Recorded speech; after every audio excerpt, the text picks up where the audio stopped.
जय हिंद दोस्तों, आप देख रहे हैं अध्ययन केंद्र और इस वीडियो के माध्यम से अभी हम पढ़ रहे हैं लुसेंट ऑब्जेक्टिव का बुक, जिसमें हमारा चल रहा है भूगोल और हम पढ़ रहे हैं भारत का भूगोल। ये इसका दूसरा मीन्स वीडियो होगा। इससे पहले हमने 1 से लेकर 49 नंबर प्रश्न तक कंप्लीट कर लिया था, उसको आप देख लेना। साथ ही सब्जेक्टिव बुक जो है उसको भी देखते चलो, लिंक डिस्क्रिप्शन बॉक्स में है। और आप हमें मैसेज कर सकते हो इंस्टाग्राम पे, इंस्टाग्राम का लिंक भी आपको मिल जाएगा मीन्स डिस्क्रिप्शन बॉक्स में। चलो स्टार्ट करते हैं पहले प्रश्न से।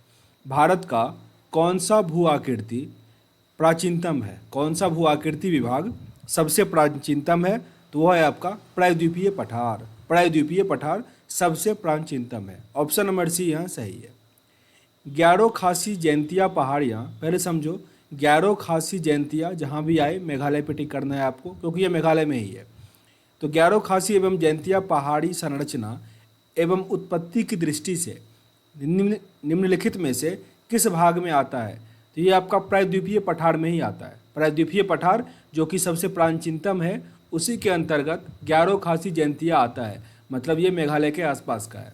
निम्नलिखित में से कौन सा तट पश्चिमी तट मीन्स वेस्टर्न कोस्ट जो है हमारा, ये वाला पार्ट मीन्स ये अगर इंडिया है नीचे वाला, तो ये वाला पार्ट का हिस्सा नहीं है इसमें से, वो आपसे पूछा जा रहा है। तो कोरोमंडल जो है इसका पार्ट नहीं है। कोरोमंडल कहा जाता है ईस्टर्न मीन्स वाले को। ओके, वेस्टर्न वाले के कई नाम है, कोकन तट, मालाबार तट, काठियावाड़ तट। ये तीनों मीन्स पार्ट किसका है? पश्चिमी तट का, वेस्टर्न कोस्ट का। ओके, तो यहाँ पे आपका आंसर डी बनता। कोरोमंडल जो है ये ईस्टर्न मीन्स पूर्वी तट का पार्ट है।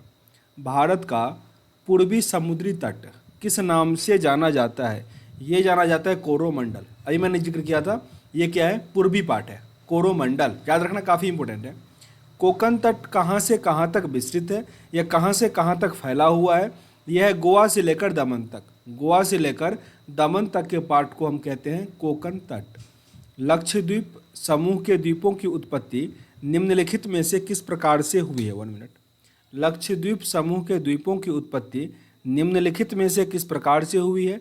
ये हुआ है प्रबल उत्पत्ति से, प्रवाल उत्पत्ति से। सबसे बड़ा जो प्रवाल भित्ति है वो आपको ऑस्ट्रेलिया में मिलेगा, great barrier reef. Great barrier reef ये कैल्शियम कार्बोनेट का बना होता है, CaCO3 का। भारतीय क्षेत्र में स्थित 2 ज्वालामुखीय द्वीप कौन कौन से हैं? वो है आपका वेरेन और नारकोडम, ये दोनों ज्वालामुखी द्वीप है। ऑप्शन नंबर सी आपका सही है। न्यू मूर द्वीप कहाँ स्थित है? न्यू मूर द्वीप यह है बंगाल की खाड़ी में, बंगाल की खाड़ी में। Option number C. निम्नलिखित में से कौन एक द्वीप है? इसमें से कौन एक द्वीप है? द्वीप। द्वीप क्या है? एक द्वीप है। ओके, आगे प्रश्न पे आते हैं। स्वतंत्रता के पूर्व कौन सा भारतीय क्षेत्र काला पानी के नाम से जाना जाता है? ये आपका अंडमान निकोबार द्वीप समूह। अंडमान निकोबार द्वीप समूह, जिस टाइम में हमारा इंडिया गुलाम था तो वहाँ पे काला पानी का सजा दिया जाता था, इसीलिए वो काला पानी के नाम से अभी भी फेमस है। हालांकि वहाँ पे अब काला पानी को पार्क बना दिया गया है। लक्षद्वीप समूह कहाँ स्थित है? लक्षद्वीप समूह स्थित है अरब सागर में। लक्षद्वीप समूह कहाँ स्थित है? ये स्थित है अरब सागर में। दीव कहाँ स्थित है? दीव स्थित है खंभत की खाड़ी में। दीव कहाँ स्थित है? खंभत की खाड़ी में। निम्नलिखित में से कौन सा द्वीप भारत और श्रीलंका के मध्य स्थित है? भारत और श्रीलंका के मध्य स्थित है रामेश्वरम। रामेश्वरम। यहाँ कमेंट बॉक्स में आपको बताना है कि भारत का मेनलैंड से रामेश्वरम को कौन सा जलसंधि अलग करता है। पिछले वाले पार्ट में हमने पढ़ा हुआ था। और हाँ, अगर मैं कम्युनिटी में आपसे कोई प्रश्न पूछता हूँ, अगर नहीं पता है तो कम से कम आंसर मैं दे देता हूँ, उसको देख लिया करो, गलत नहीं सीखो। मैं जब भी कोई प्रश्न थोड़ा हार्ड डालता हूँ तो आप लोगों में से अधिक लोग गलत कर देते हो, तो फिर क्वेश्चन पोस्ट करने का मतलब क्या है? उसको सीखो। ओके, आंसर कम से कम देख लिया करो। आप लोग देखते हो जिसमें अधिक टिक है उस पर टिक कर देते हो, ऐसा नहीं करो। लक्षद्वीप में कितने द्वीप समूह हैं? लक्षद्वीप में द्वीपों की संख्या कितनी है? 36 द्वीप है इसमें। थार मरुस्थल कहाँ स्थित है? थार मरुस्थल स्थित है राजस्थान में। राजस्थान में थार मरुस्थल स्थित है। जबकि गोबी मरुस्थल कहाँ स्थित है? तो वो चाइना मंगोलिया के आसपास है, ठीक ना। चाइना मंगोलिया रसिया के आसपास फैलता है। जैसे कि चाइना ऊपर है, मीन्स ये रसिया, ये हुआ चाइना और ये हुआ मंगोलिया। तो ये वाला पार्ट जो है ये क्या होता है आपका? गोबी मरुस्थल है, गोबी। जबकि दुनिया का सबसे बड़ा मरुस्थल जो कौन सा है? सहारा, वो है इजिप्ट के आसपास, मीन्स कायरो में, मिस्र जिसे कहते हैं, अफ्रीका में है वो। दक्षिण गंगोत्री कहाँ पे है? दक्षिण गंगोत्री है अंटार्कटिका में स्थित भारतीय वैधानिक अनुसंधान केंद्र। दक्षिण गंगोत्री जो है वो नाम है एक अनुसंधान केंद्र का, जो कहाँ पे है? अंटार्कटिक में है। ओके, ऑप्शन नंबर डी यह सही है। वर्तमान में भारत के किस स्थान को सफ़ेद पानी के नाम से जाना जाता है? सफ़ेद पानी के नाम से सियाचिन को जाना जाता है। सियाचिन वर्ल्ड का सबसे highest means battle fighting ground है, मीन्स सबसे अधिक ऊंचाई पर जो युद्ध भूमि का स्थल है वो कौन है? सियाचिन है। हैदराबाद का जुड़वा नगर कौन सा है? हैदराबाद का जुड़वा है सिकंदराबाद। हैदराबाद और सिकंदराबाद को जुड़वा नगर कहा जाता है। 68 नंबर प्रश्न है, कोच्चि का जुड़वा नगर कौन सा है? कोच्चि का जुड़वा नगर है एर्नाकुलम। एर्नाकुलम। ऑप्शन नंबर ए, जम्मू कश्मीर राज्य का वह हिस्सा जिस पर चीन का अधिकार है उसे क्या कहा जाता है? वो कहा जाता है अक्साई चीन। अक्साई चीन। Option number D. भारत का एकमात्र शीत मरुस्थल कौन सा है? जो मीन्स मरुस्थल मेनली क्या होता है? देखो, मरुस्थल तो ऐसा हुआ जिसपे प्लांट नहीं हुआ। ओके, सिंपल भाषा में ये हुआ जो भूमि बंजर हो। पर हम लोग जब मरुस्थल सुनते हैं तो मेरे दिमाग में आता है कि वहाँ पूरा बालू भरा होगा। ऐसा नहीं, ये शीत मरुस्थल है, इसमें बालू नहीं, इसमें क्या भरा होगा? बर्फ भरा होगा। तो ये कौन सा है? लद्दाख का, Ladakh. Option number A. Bharat का क्षेत्रफल कितना है? तो वह है 32,87,263 वर्ग किलोमीटर। मीन्स ऑप्शन नंबर सी यहाँ आपका सही है। भारतीय उपमहाद्वीप मूलतः एक विशाल भूखंड का भाग है जिसे कहा जाता है, जिसे हम कहते हैं Gondwana land. Gondwana land. Option number D. Comment box में हो सकता है आप लोग लिख दो कि सर थोड़ा समझा के बता दे। उसके लिए डिस्क्रिप्टिव का बुक मीन्स जो सब्जेक्टिव बुक है उसको मैं पूरी डिटेल से पढ़ा रहा हूँ, उसको आप देख लो। अगर मैं ऑब्जेक्टिव में बहुत अधिक समझाऊंगा तो बहुत लंबा एक्सरसाइज है, बहुत अधिक क्वेश्चन है, काफ़ी मीन्स टाइम लग जाएगा। मैं कोशिश करता हूँ एग्ज़ाम से पहले ख़त्म कर दूँ इसको, तो आप वो भी वीडियो देखो, मैं उसको इससे फास्ट कंप्लीट कर रहा हूँ। ओके, उसको ज़रूर देखिए, लिंक डिस्क्रिप्शन बॉक्स में है। आगे प्रश्न है हमारा, निम्नलिखित में से कौन सा भारतीय राज्य कर्क रेखा के उत्तर में स्थित है? कर्क रेखा के उत्तर में इसमें से कौन सा राज्य स्थिर है? तो वह है मणिपुर। मणिपुर। ऑप्शन नंबर ए यहाँ पे सही है। निम्नलिखित में से कौन सा नगर कर्क रेखा के निकट दूरी पर अवस्थित है? कर्क रेखा के निकट अवस्थित है त्रिपुरा का अगरतला। ऑप्शन नंबर ए। देखो, इस टाइप के प्रश्न में अगर मैं बताऊं तो आपको मैप दिखाना पड़ेगा, फिर वहाँ पे कर्क रेखा को डिनोट करना पड़ेगा, तो काफ़ी मीन्स एट फर्स्ट आप लोग भी कर सकते हो। मैप देख लेना, कर्क रेखा 8 राज्यों से होकर गुजरता है। इसमें से देख लेना कि जैसे मैंने मणिपुर कहा ना, तो मणिपुर कर्क रेखा से किस साइड पड़ता है? तो वो इसके थोड़ा ऊपर है, ठीक ना, मीन्स इस साइड में आता है, क्योंकि मिजोरम और त्रिपुरा से होकर तो ये गुजर ही रहा है। मणिपुर यहाँ पे है, तो ये क्या है? थोड़ा उत्तर में पड़ता है। तो ये आप लोग थोड़ा खुद से मैप देखना और वहाँ पे करना। ओके, नहीं तो सब्जेक्टिव देखो, वहाँ मैं पूरा मैप दिखा के करवा रहा हूँ। 75 नंबर प्रश्न है, निम्नलिखित में से कौन सा कथन सत्य है? इसमें से कौन सा कथन सत्य है? तो यहाँ पे सारे कथन सत्य हैं, मतलब भारत पूर्णतया उत्तरी गोलार्ध में स्थित है, थोड़ा समझ लो। जैसे ये हमारा भूमध्य रेखा है और ये है प्राइम मेरिडियन और भारत यहाँ पे है, तो ये पूरी तरह से क्या है? नॉर्थ में है। नॉर्थ और ईस्ट भी बोल सकते हो इसको। ओके, लेकिन पूरी तरह से गोलार्ध की बात करें तो बीच से काट दे, ऊपर होता है नॉर्थ गोलार्ध, उत्तरी गोलार्ध, और नीचे क्या होता है? दक्षिणी गोलार्ध। तो ये उत्तरी गोलार्ध में है। भारत की आकृति चतुष्कोणीय है, ये भी सही है। क्षेत्रफल की दृष्टि से भारत विश्व के 7वें और जनसंख्या की दृष्टि से दूसरे स्थान पे आता है। 7 और कौन कौन से बड़े देश हैं? तो पहले स्थान पे आता है रसिया, फिर कनाडा, चाइना, संयुक्त राज्य अमेरिका, ब्राज़ील, ऑस्ट्रेलिया। ओके, और पाकिस्तान कितवें नंबर पे आता है? 34वें नंबर पे। 76 नंबर प्रश्न है, निम्नलिखित में से कौन सा कथन असत्य है? मीन्स कौन सा कथन यहाँ पे गलत दिया गया है? तो भारत का क्षेत्रफल टोटल 48% भाग मैदानी है, गलत है। ये हम कितना पढ़े हुए थे? 43% था। 43% भाग क्या है? मैदानी था। जबकि सही क्या सब है? तो भारत का क्षेत्रफल 29.3% भाग पर्वतीय है, पठारीय 27.7% है, और भारत का अक्षांशीय विस्तार कितना है? 8 डिग्री 4 मिनट से लेकर 37 डिग्री 6 मिनट उत्तरी अक्षांश तक। हमेशा याद रखना कि अक्षांशीय विस्तार जो भारत का होगा वो उत्तर लिखा होगा, कभी भी दक्षिण नहीं लिखा होगा, और जो देशांतरीय विस्तार होगा वो हमेशा पूर्व लिखा होगा। ओके, क्योंकि अगर मैं जैसे ऐसे बनाया, यहाँ पे इंडिया बनाया, तो ये लाइन जो है इसके ऊपर वाले पार्ट को हम कहते हैं उत्तर मीन्स नॉर्थ, और ये जो है इसके वाले पार्ट को हम कहते हैं पूरब। तो पूरब और नॉर्थ ईस्ट में ही हमारा इंडिया एग्जिस्ट करता है। जो नीचे लेटा हुआ लाइन है उसको हम कहते हैं अक्षांश, और जो खड़ा वाला लाइन है उसको हम कहते हैं देशांतर। ओके, चलो इसको थोड़ा इरेज कर लो। यहाँ पे हमारा सी आंसर सही था, जो कि गलत था। आगे प्रश्न देखो, भारत के उत्तर के मैदान से संबंधित निम्नलिखित में से कौन सा कथन असत्य है, मीन्स कौन सा कथन गलत है। तो इस मैदानी की मिट्टी चरनोजम प्रकार की है, चरनोजम प्रकार की मिट्टी है, ऐसा नहीं है। क्या सब कथन सत्य है? तो उत्तर में विशाल मैदान गंगा, ब्रह्मपुत्र और सतलज नदियों का मैदान है, ये सही है। यह नवनिर्मित मैदानी प्रदेश है, ये भी सही है। नवनिर्मित जहाँ भी गंगा मीन्स जहाँ पे पानी का अधिक सोर्स है ना, नदियाँ अधिक बहती है, तो उसको नवनिर्मित मैदान प्रदेश ही कहा जाता है, मीन्स होता ही है वो। इस मैदान में मिट्टी का निक्षेपण 400 मीटर से 3000 मीटर की गहराई तक है। भारत की भौगोलिक स्थिति के संदर्भ में यहाँ पे कौन सा कथन सही दिया गया है? तो यहाँ पे कौन सा कथन सही है? यह विषुवत रेखा के उत्तर में है, बिल्कुल सही है ये। 8 डिग्री 4 मिनट उत्तर से लेकर 37 डिग्री 6 मिनट उत्तरी अक्षांश तक है, ये भी सही है। 68 डिग्री 7 मिनट पूर्वी देशांतर से लेकर 97 डिग्री 25 मिनट पूर्वी देशांतर के बीच है, ये भी सही है। आंसर क्या बन जाएगा? डी, उपरोक्त सभी सही है। किस भारतीय राज्य की सीमा सर्वाधिक राज्यों के साथ स्पर्श करती है? तो यह उत्तर प्रदेश। 8 राज्य और 1 यूनियन टेरेटरी, मतलब टोटल 9 से टच करता है। ओके, 8 राज्य और 1 union territory. Okay, option number C यहाँ सही है। निम्नलिखित में से कौन एक केंद्र शासित प्रदेश नहीं है? मीन्स इसमें से कौन सा एक केंद्र शासित प्रदेश नहीं है? तो त्रिपुरा नहीं है। ओके, त्रिपुरा की राजधानी अगरतला है और केंद्र शासित प्रदेश में मुख्यमंत्री होता है, लेकिन वो भी पुदुचेरी और दिल्ली में ही है, और सब में राज्यपाल होता है। ओके, आगे प्रश्न दिया गया 81 नंबर, भारत में कितने राज्य व केंद्र शासित प्रदेश हैं?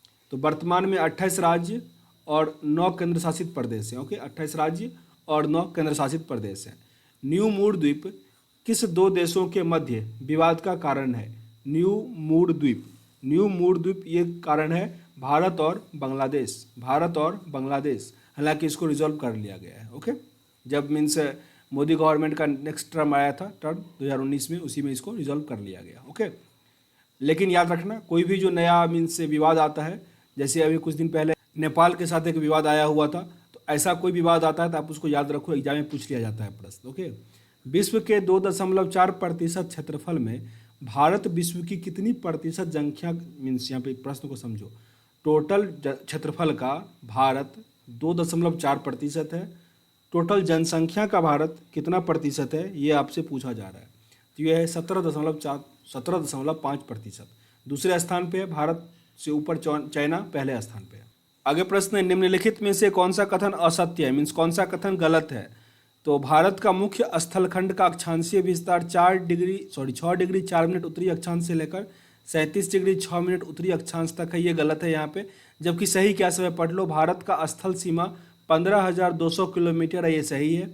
मुख्य स्थल खंड जो है वो कितना है, 6100 किलोमीटर है। अगर मुख्य स्थल के साथ यहाँ पे द्वीप भी लगा दे, टोटल द्वीप को जोड़ दे, तब हो जाता है 7516 दशमलव समथिंग किलोमीटर। ओके, भारत का देशांतर विस्तार जो है 68 डिग्री 7 मिनट पूर्वी देशांतर से लेके 97 डिग्री 25 मिनट पूर्वी देशांतर तक है। तो ये तीनों सही है, इसको याद कर लो। जो सही होता है ना उसको याद कर लो, और जो गलत है उसको तो पढ़ना भी बेवकूफ़ी। ओके, चलो इसको छोड़ दो। आगे प्रश्न है, निम्नलिखित में से कौन सा कथन असत्य है? यहाँ पे कौन सा कथन असत्य है, ये आपको यहाँ पे ढूंढना है। तो पाक जल संधि भारत और पाकिस्तान के बीच है, ये गलत है। पाक जल संधि कहाँ पे है? इंडिया और श्रीलंका के बीच है, इंडिया और श्रीलंका के बीच है। क्या सब सही है? तो भारत का दक्षिणतम पॉइंट जो है पिगमेलियन पॉइंट है। पिगमेलियन पॉइंट इंदिरा पॉइंट का ही नाम है, पिगमेलियन पॉइंट। ओके, भारत की कुल समुद्री सीमा की लंबाई कितनी है? 7516.5 किलोमीटर। ये समुद्री सीमा का जिक्र किया गया। ओके, भारत का दक्षिणतम बिंदु, अच्छा यहाँ पे समुद्री सीमा वो काउंट किया गया है जिसमें द्वीप शामिल है। अगर द्वीप हटा दिया जाए तो अभी ऊपर पढ़े तो ये कितना हो जाता है, 63 या 6600 के आसपास। ओके, भारत का दक्षिणतम बिंदु 6 डिग्री 4 मिनट उत्तरी अक्षांश पर स्थित है। 6 डिग्री 4 मिनट उत्तरी अक्षांश पर स्थित है भारत का दक्षिणतम पॉइंट, जो हमारा क्या होता है, पिगमेलियन पॉइंट आता है। ओके, जिसको इंदिरा पॉइंट भी कहते हैं। और साथ ही 10 डिग्री चैनल जो है, 10 डिग्री चैनल पे अंडमान निकोबार को अलग करता है, तो वो भी याद रखना। यहाँ पे आपका आंसर क्या होता है, पाक जल संधि भारत पाकिस्तान को अलग करता है, ये गलत है। निम्नलिखित देशांतर में कौन सी रेखा भारत की प्रमाणिक युग्मोत्तर रेखा है। तो इसका आंसर आपका क्या बन जाएगा, 82.82 डिग्री। जो प्रमाणिक युग्मोत्तर मतलब हुआ कि भारत में टाइम का निर्धारण कौन करता है, तो 82.82 डिग्री ईस्ट पे है, जो इलाहाबाद से होकर गुजरता है, तो वही लाइन है, ठीक ना। ऑप्शन नंबर सी यहाँ आपका सही है। भारत अवस्थित है मीन्स भारत का जो वो चौहद्दी जिसको हम बचपन में बोलते थे, जो एरिया है वो पूरा आपको बताना है यहाँ पे कहाँ से कहाँ तक फैला हुआ है ये। तो ये 8 डिग्री 4 मिनट तो है, 8 डिग्री 4 मिनट नॉर्थ से लेकर 37 डिग्री 6 मिनट नॉर्थ तक। तो उत्तर वाले को पकड़ो, दक्षिण वाले को तो पहले ही काट दो, दक्षिण वाला तो होगा ही नहीं। फिर 68 डिग्री पूरब, पूरब वाले को पकड़ो, पश्चिम तो होगा नहीं। तो अब डायरेक्ट मीन्स नंबर अगर नहीं भी याद है ना आपको, तो उत्तर और पूरब जैसे मैंने समझाया उस पर अगर करोगे तो आप आसानी से को टिक कर पाओगे। पर पढ़ लो अगर सही से, 8 डिग्री 4 मिनट उत्तर से लेकर 37 डिग्री 6 मिनट उत्तर तक, और देशांत मीन्स ये देशांतर हुआ, सॉरी जो लेटा हुआ लाइन वो अक्षांश होता है, ठीक ना। और देशांतर में 68 डिग्री 7 मिनट पूरब से लेकर 97 डिग्री 25 मिनट पूरब के मध्य हमारा इंडिया स्थित है। भारत किस गोलार्ध में स्थित है, भारत किस गोलार्ध में स्थित है, कई बार रिपीट कर चुके हैं, अभी तक याद हो गया होगा। ये हमारा नॉर्थ ईस्ट में है, मीन्स उत्तर और पूरब में। निम्नलिखित में से वह राज्य कौन सा है जिसकी सीमा मिजोरम से नहीं लगी हुई है। मिजोरम से कौन सा नहीं लगा हुआ, ये है नागालैंड। नागालैंड देखो इस टाइप के प्रश्न जो है ये, इसको मैं कितना भी समझा लूँ ना, जब तक आप खुद इस पर मेहनत नहीं करते हो नहीं कर पाओगे। यहाँ मिजोरम दे दिया, कल आपको सिक्किम पूछ लेगा, कभी अरुणाचल प्रदेश पूछ लेगा, तो ये मैं कितना रट पाऊँगा। तो आप क्या करो, एक मैप ले लो, ओके, उसको एक बार ध्यान से देखो। यानी तो मैं कभी इंडिया का मीन्स, हालांकि अभी एशिया यूरोप करके चल रहा है हमारा, इंडिया का मैप के रिगार्डिंग जो प्रश्न आते हैं उसको मैं एक दिन सॉल्व कर दूंगा, ओके। तो उससे आपका सारा क्लियर हो जाएगा, तो उसको जरूर देख लेना। तब तक अभी आप लोग एक मैप ले लो और उसमें देखो कि कौन कौन सा स्टेट कितने को टच करता है, कर्क रेखा कहाँ से गुजरता है। सब दिन अगर आप 10 मिनट भी टाइम देते हो ना, तो आपको वो हेल्प करेगा। और अगर उसमें आपको बोर लग रहे हो मीन्स बोरिंग हो रहा है, तो आप क्या करना, जो पढ़ते हो ना उसको हमको टेलीग्राम पे मैसेज कर दो। टेलीग्राम पे तो नहीं, इंस्टाग्राम पे मैसेज होता है, इंस्टाग्राम पे हमको आप मैसेज कर दो। मुझे भी थोड़ा अच्छा लगेगा कि आप लोगों ने कुछ पढ़ा और आप लोगों को भी मन लगेगा कि चलो सर को बता दिए कि हमने ये पढ़े हैं, ओके। निम्नलिखित में से वह क्षेत्र कौन सा है जिसकी सीमा अरुणाचल प्रदेश से नहीं लगती है। अरुणाचल प्रदेश से किसकी सीमा नहीं लगती है, तो वह है मणिपुर। मणिपुर, जबकि भूटान, नागालैंड, असम, इस तीनों का सीमा अरुणाचल प्रदेश से लगता है। चाइना के साथ सबसे अधिक बाउंड्री कौन सा स्टेट शेयर करेगा, तो वो आपका अरुणाचल प्रदेश आएगा। निम्नलिखित में से किस राज्य की सीमा से राजस्थान सटा हुआ नहीं है। राजस्थान नहीं सटा है महाराष्ट्र से, महाराष्ट्र से, जबकि गुजरात, हरियाणा, उत्तर प्रदेश से ये सटा हुआ है। संघ शासित प्रदेश दादर और नागर हवेली भारत के निम्न में से किन राज्यों के बीच स्थित है। ये किन राज्यों के बीच स्थित है, गुजरात और महाराष्ट्र, गुजरात और महाराष्ट्र। Option number D. निम्नलिखित में से कौन सा राज्य पहले नेफा के नाम से जाना जाता था। नेफा के नाम से अरुणाचल प्रदेश को जाना जाता था, Arunachal Pradesh. Option number C. Port Blair कहाँ स्थित है, ये अंडमान निकोबार की राजधानी है पोर्ट ब्लेयर, तो यह दक्षिणी अंडमान में, दक्षिणी अंडमान। Option number B. निम्नलिखित में से कौन सा युग्म सही नहीं है, मीन्स कौन सा यहाँ पे गलत है, तो झांसी ये कहाँ पे आपका उत्तर प्रदेश में आता है, यूपी में आता है, तो यही गलत है। जबकि मदुरई तमिलनाडु में, काफ़ी इंपॉर्टेंट है, मदुरई का मीनाक्षी मंदिर कहाँ पे है, तमिलनाडु में। हरिद्वार उत्तराखंड में, और अलवर राजस्थान में, अलवर राजस्थान में। ये हिमालय का ही पार्ट को, इस वाले पार्ट को द्वार कहा जाता है, इसलिए इसका नाम हरिद्वार है। इंदिरा पॉइंट किसका दक्षिणतम नोक है। इंदिरा पॉइंट हमारे देश का ही मीन्स पार्ट है, तो वो है अंडमान एंड निकोबार का, अंडमान निकोबार में चीज़ चाहिए। ऑप्शन नंबर सी यहाँ आपके सही है। राम सेतु निम्नलिखित में से कहाँ स्थित है। राम सेतु कहाँ पे स्थित है, मीन्स इंडिया और श्रीलंका के बीच, जो कि पाक जल मीन्स जिसको जल डमरू कहते हैं। तो ऑप्शन नंबर यहाँ पे क्या हो जाएगा, डी सही है। पाक जल डमरू जो है उसी के बीच क्या स्थित है, हमारा राम सेतु स्थित है। भारत की सबसे बड़ी सुरंग जवाहर सुरंग किस राज्य में स्थित है। जवाहर सुरंग स्थित है जम्मू कश्मीर में, Jammu Kashmir. Option number D.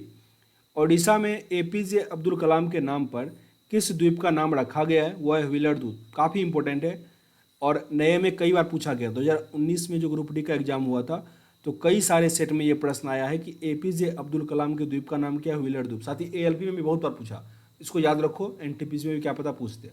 आगे 100 नंबर प्रश्न से हम अगले वीडियो में कवर करेंगे, ओके। एक वीडियो आपका और बनेगा, तब ये लेसन कंप्लीट हो जाएगा। उम्मीद करते हैं सेशन अच्छा लगा होगा, पर इसमें अधिक समझाने से मेरा अच्छा है कि आप लोग सब्जेक्टिव वीडियो भी देख लो। आपको काफ़ी बेसिक से मैं समझाया हूँ, आपको समझ में आएगा, ओके। और जो देख लिए होंगे उनको पता चल रहा होगा कि कितना उसमें मैं डिटेल में समझाया है, उससे बाहर कोई प्रश्न ही नहीं आ रहा है।